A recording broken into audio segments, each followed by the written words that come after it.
Welcome back guys. So आता आपण next IMP पॉईंटकडे move करतोय, दॅट इज विस्कॉसिटी.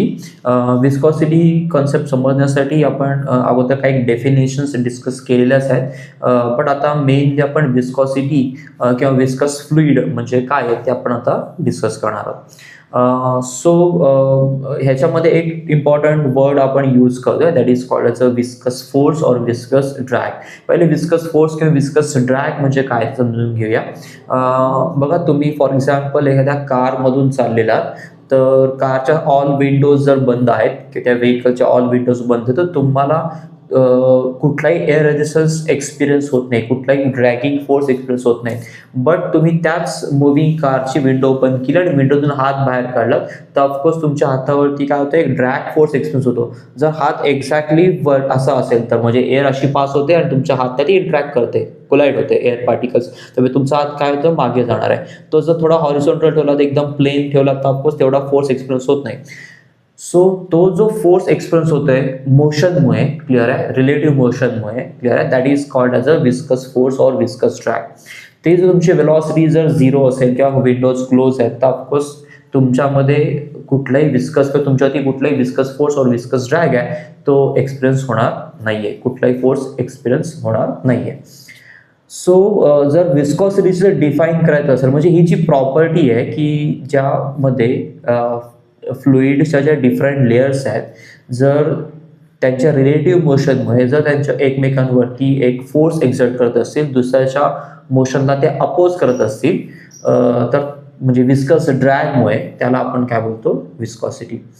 जर त्याला सिम्पली डिफाईन करायचं असेल तर आपण त्याला असं डिफाईन करू शकतो, the property by virtue of which relative motion between layers of a fluid expresses at viscous drag और viscous force is called as a viscosity.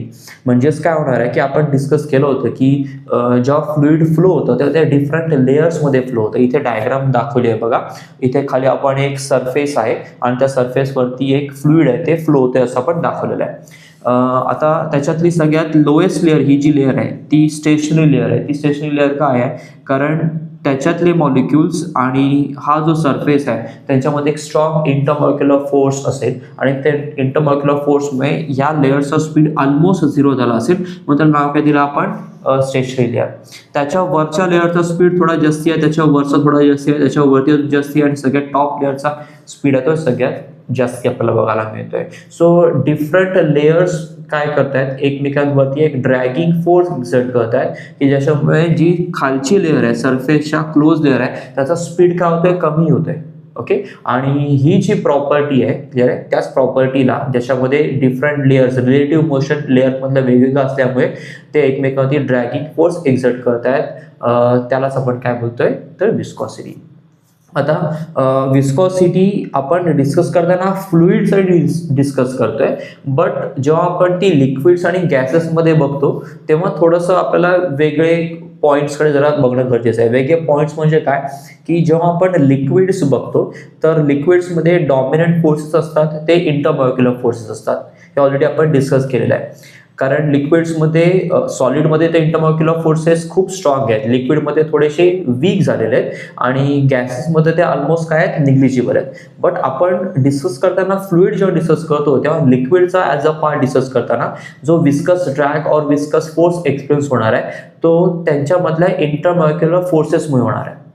आता हाच प्रश्न येतो गॅसेससाठी. तर गॅसेससाठी तर ऑलरेडी सांगितलं की आपण की त्यांच्यामध्ये तर इंटरमॉलिक्युलर फोर्स ऑलमोस्ट निग्लिजिबल असेल. का, कारण गॅसेसमध्ये मॉलिक्युल्स एकमेकांपासून खूप लांब असतात आणि इंटरमॉलिक्युलर फोर्स जर त्याच्यामध्ये वीक आहे तर मग त्याच्यामध्ये जो विस्कस ड्रॅग किंवा विस्कस फोर्स आहे तो कशा मिळणार आहेत, तर गॅसेसमध्ये जे फास्ट मुव्हिंग पार्टिकल्स आहेत त्यांच्यामध्ये जी कोलिजन होते त्या कोलिजनमुळे विस्कस ड्रॅग आहे तो आपल्याला एक्सपिरियन्स होणार आहे. जे मी मगाशी कारचं एक्झाम्पल सांगितलं होतं, तुमची वेलॉसिटी जेवढी जास्ती असेल तेवढं ऑफकोर्स हायर वेलॉसिटी असलेले पार्टिकल एअर मॉलिक्युल्स तुमच्या हातावरती इन्सर्ट होतील आणि तुम्हाला तेवढा विस्कस ड्रॅग आहे तो एक्सपिरियन्स करायला मिळणार आहे.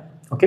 सो लिक्विडच्या केसमध्ये असणार आहे ते इंटरमॉलिक्युलर फोर्स आणि गॅसेसच्या केसमध्ये काय असेल, मॉलिक्युल मधली जी कोलिजन असेल त्याच्यामुळे तिथे आपल्याला विस्कस ड्रॅग आहे तो एक्सपिरियन्स करायला मिळणार आहे. जेवढा विस्कस ड्रॅग जास्ती असेल तेवढी विस्कॉसिटी आपल्याला काय असणार आहे त्या फ्लुइडची और त्या लिक्विडची जास्ती असेल. विस्कस ड्रॅग जेवढा कमी असेल तेवढी ऑफकोर्स विस्कॉसिटी काय असणार आहे, कमी असेल. तुम्ही ऑब्झर्व केलं असेल की बघा पाणी आपण पोर करतो तर ते इझिली पोर करता येतं, बट तुम्हाला हनी पोर करायचं असेल तर ऑफकोर्स किंवा शुगर सिरप असेल ते पोर करायचं असेल तर त्याला भरपूर वेळ लागतो. क्लिअर आहे. ह्याला वेळ का लागतो, मी ते मगाशीच सांगितलं होतं की फ्लुइड जेव्हा फ्लो होतात तेव्हा ते डिफरंट लेयर्समध्ये फ्लो होतात. सो हनीच्या केसमध्ये पण तेच आहे. सो हनी पण फ्लो होताना ते डिफरंट लेयर्समध्ये फ्लो होणार आहे आणि प्रत्येक लेअर दुसऱ्या लेअरवरती एक ड्रॅगिंग फोर्स एक्झर्ट करेल.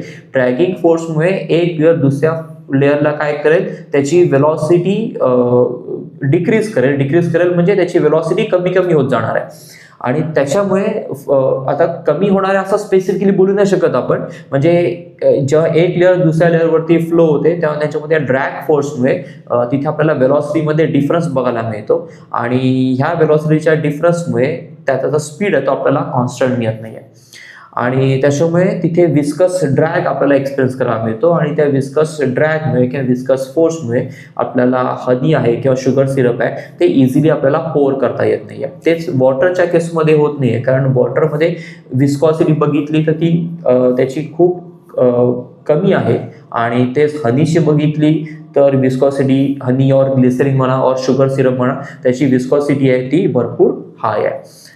त्याच्यानंतर जर आपण सगळ्यात नॉन विस्कस जर फ्लुइड बघितलं म्हणजे ज्याची विस्कॉसिटी ऑलमोस्ट निग्लिजिबल ऑलमोस्ट 0 झालेली आहे तो आहे तो liquid helium almost at 2 kelvin.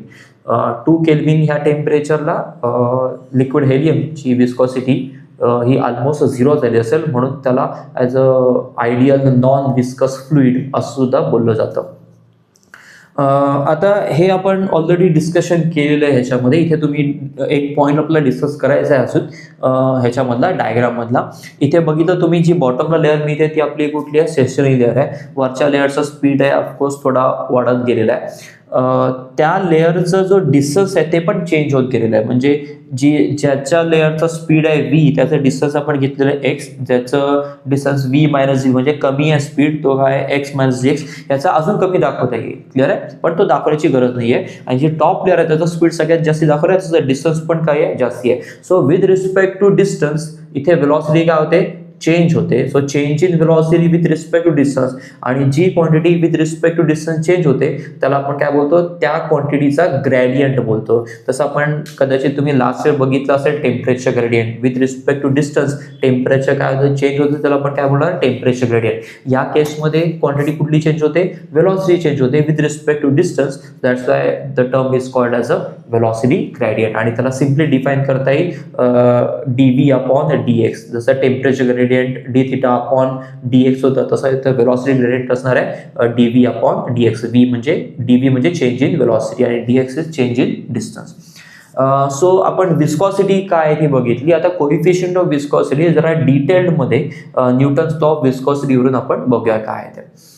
Coefficient of viscosity हा पॉईंट IMP आहे. 2 मार्क्सला क्वेश्चन हा विचारला जाऊ शकतो. पॉईंट डिराईव्ह करायला इक्वेशन आणि इव्हन ह्याच्यावरती न्यूमरिकल्स पण विचारले गेलेले आहेत आणि इझी आहे पॉईंट हा.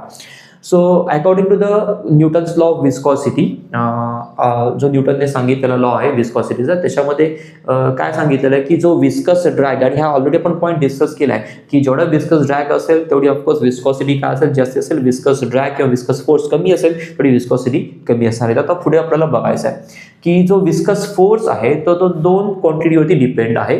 एक म्हणजे area of a fluid. Okay. आता एरिया ऑफ अ फ्लुइड किंवा एरिया ऑफ अ लिक्विड म्हणजे काय, तर इथे जनरली आपण एरिया घेताना क्रॉस सेक्शन एरिया घेतो. म्हणजे फॉर एक्झाम्पल जर मला या पेनचा क्रॉस सेक्शन एरिया सांगायचा तो आपल्याला हा एरिया आपण कन्सिडर करा, पण इथे आपण क्रॉस सेक्शन एरिया कन्सिडर करत नाही आहात.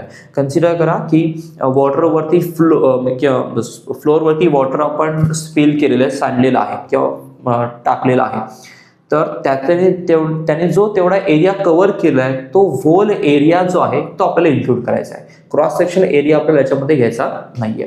सो इथे आपण फोर्स मेन्शन केलेला आहे, फोर्स प्रपोर्शनल आहे, विस्कस फोर्स असेल तो प्रपोर्शन असेल, तर एरिया ऑफ लिक्विडला प्रपोर्शन असणार आहे, आणि दुसरा तो प्रपोर्शन असणार आहे वेलॉसिटी ग्रेडियंटला. ओके, आणि वेलॉसिटी ग्रेडियंट आपण ऑलरेडी बघितलं, दॅट इज dv/dx. मग आता त्याच्यावर आपण असं लिहू शकतो की विस्कस फोर्स या दोघांना प्रपोर्शन आहे, so F proportional to A into dv/dx. A म्हणजे एरिया ऑफ त्या फ्लुइडच्या लेअरचा एरिया असेल, आणि dv/dx म्हणजे काय असणार आहे तर वेलॉसिटी ग्रेडियंट. सो त्याच्यानं आपण F चा फॉर्म्युला लिहिला आहे, F is equals to eta into A into dv/dx, where eta is proportionality constant and it is called as a coefficient of viscosity of that fluid or that liquid. मग त्याच्यावरच इटाचा formula आपण लिहिला, इटा is equals to F त्या numerator मध्ये राहील, आणि A आणि dv/dx काय येणार आहे डिनॉमिनेटर मध्ये. So eta is equals to F into A into dv/dx. आता विस्कॉसिटी और कोइफिशियंट ऑफ विस्कॉसिटी, विस्कॉसिटीची डेफिनेशन तर बघितली, तशीच coefficient of viscosity according to Newton's law ती पण डिफाईन केलेली आहे. ती कशी डिफाईन केली आहे बघा. पहिले तर F म्हणजे काय आहे तर विस्कस फोर्स और विस्कस ड्रॅग. ए काय आहे तर area of a layer of that fluid, आणि ह्या डिनॉमिनेटर मध्ये आपल्याला माहिती आहे जी टर्म डिनॉमिनेटर मध्ये आहे त्याला आपण काय लावतो, त्याच्या अगोदर पर लावतो, आणि dv/dx म्हणजे काय रिप्रेझेंट करतोय वेलॉसिटी ग्रेडियंट, त्याच्या अगोदर पण काय लावायचं आपण पर लावायचा. सो तो आपल्याला डिफाईन कसं करता येईल, द विस्कस फोर्स बघा, F म्हणजे काय viscous force per unit area per unit velocity gradient is defined as the coefficient of viscosity of that fluid. F म्हणजे काय विस्कस फोर्स, A म्हणजे काय आहे तर एरिया ऑफ लेअर, आणि dv/dx म्हणजे काय वेलॉसिटी ग्रेडियंट. सो त्या डिनॉमिनेटर म्हणजे ज्या दोन टर्म्स आहेत त्यांच्या अगोदर काय लावा, फक्त पर लावा, तुम्हाला डेफिनेशन मिळेल. Coefficient of viscosity, the viscous force or viscous drag per unit area per unit velocity gradient is called as a coefficient of viscosity. आता नवीन क्वांटिटी आपल्याला मिळालेली आहे, त्याच्यावरनं आपण त्याचं युनिट पण काढू शकतो. SI युनिट सिम्पली कसं काढायचं बघा, फोर्स युनिट आपल्याला माहिती आहे किती आहे न्यूटन आहे, एरिया युनिट काय आहे मीटर स्क्वेअर आहे, नंतर dv वेलॉसिटी युनिट काय आहे मीटर पर सेकंड आहे, आणि डिस्टन्स युनिट काय आहे तर ऑफकोर्स मीटर आहे. त्यामुळे इथला 1 मीटर आणि इथला 1 मीटर काय होईल कॅन्सल होईल. वेलॉसिटी मधला पर सेकंड आहे तो राहील, आणि सेकंड कुठे येईल डिनॉमिनेटरच्या पण डिनॉमिनेटरमध्ये, आणि तिथं पुढे शिफ्ट होईल न्यूमरेटरला शिफ्ट होईल. सो आपल्याला फोर्स युनिट आपल्याला काय मिळेल तर न्यूटन मेन्शन केलेलं आहे, आणि सेकंड जो होता वेलॉसिटीचा तो डिनॉमिनेटरच्या डिनॉमिनेटरमध्ये होता, तो न्यूमरेटरमध्ये शिफ्ट झाला, तो आला न्यूटन सेकंड, आणि एरिया युनिट काय असणार आहे मीटर स्क्वेअर. सो आपल्याला एस युनिट काय मिळणार आहे Newton second per metre square. जसं जसं एस युनिट आहे तसं जसं सीजीएस युनिट पण आहे, त्याला कन्वर्ट करूया सिम्पली आपण सीजीएस मध्ये. न्यूटन कन्वर्ट होणार आहे डाईन मध्ये, सेकंड ॲज इट इज जाईल, आणि मीटर कन्वर्ट होणार आहे तर सेंटीमीटर मध्ये. सो सीजीएस युनिट आपल्याला काय मिळणार आहे तर dyne second per centimetre square, जे newton second per metre square होतं त्याचं कन्वर्ट झालेलं आहे dyne second per centimetre square. But dyne second per centimetre स्क्वेअरला यातला शॉर्ट मध्ये पण लेबल केलेलं आहे, आणि ते आहे युनिट तर poise. So SI unit newton second per metre square आहे, आणि CGS युनिट हे dyne second per centimetre square और काय म्हणतो आपण त्याला पॉईज. आणि तसंच त्यांच्यामध्ये कन्व्हर्जन फॅक्टर पण आहे, जसं न्यूटन आणि डाईन मधला 10⁵ आहे, मीटर आणि सेंटीमीटरला 10⁵ आहे, तसंच ह्यांच्यामधला पण कन्व्हर्जन फॅक्टर आहे, तो आपल्याला किती मिळतोय 10. So you can write Newton second per metre square is equals to 10 poise, और पॉईज म्हणजेच काय असतं तर of course dyne second per centimetre square. So you can write 1 Newton second per metre square is equals to 10 dyne second per centimetre square और 10 पॉईज. So हे दोन्ही point आहेत important आहेत. विस्कॉसिटीची डेफिनेशन पण और coefficient of viscosity that is given by according to the Newton's law of viscosity.